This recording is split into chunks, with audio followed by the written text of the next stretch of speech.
Le Petit Prince, Antoine de Saint-Exupéry, chapitre 17.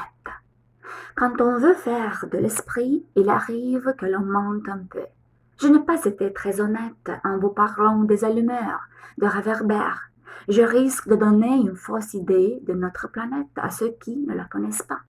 Les hommes occupent très peu de place sur la Terre. Si les 2 milliards d'habitants qui peuplent la Terre se tenaient debout et un peu serrés, comme pour un meeting, ils logeraient aisément sur une place publique de 20 000 de long sur 20 000 de large. On pourrait entasser l'humanité sur le moindre petit îlot du Pacifique. Les grandes personnes, bien sûr, ne vous croiront pas. Elles s'imaginent tenir beaucoup de place. Elles se voient importantes comme des baobabs. Vous leur conseillerez donc de faire le calcul. Elles adorent les chiffres, ça leur plaira. Mais ne perdez pas votre temps en se pensant. C'est inutile. Vous avez confiance en moi.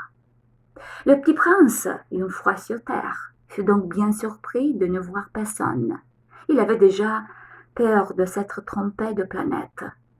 Quand un anneau, couleur de lune, remua dans le sable. « Bonne nuit !» fit le petit prince à tout hasard. « Bonne nuit !»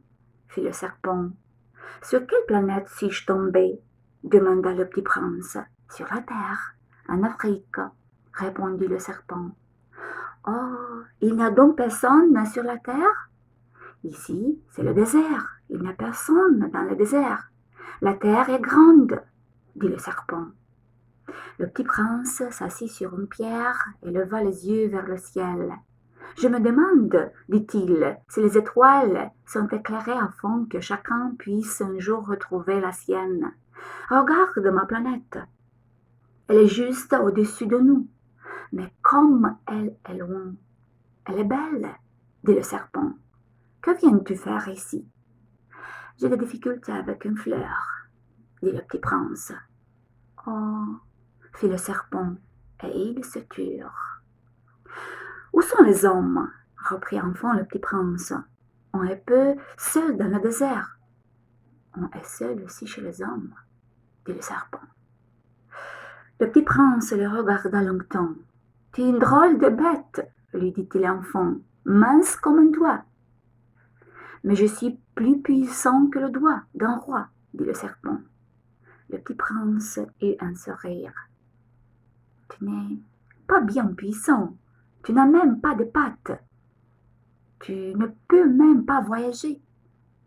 Je puis t'emporter plus loin qu'un navire, dit le serpent. Il s'enroula autour de la cheville du petit prince comme un bracelet d'or. Celui que je touche, je le rends à la terre dont il est sorti, dit-il encore. Mais tu es pur et tu viens d'une étoile. Le petit prince ne répondit rien. Tu me fais pitié, toi si faible, sur cette terre de granit. Je puis t'aider un jour si tu regrettes trop ta planète. Je puis... Oh, j'ai très bien compris, fit le petit prince. Mais pourquoi parles-tu toujours par énigme ? Je les résous toutes, dit le serpent. Et ils se turent.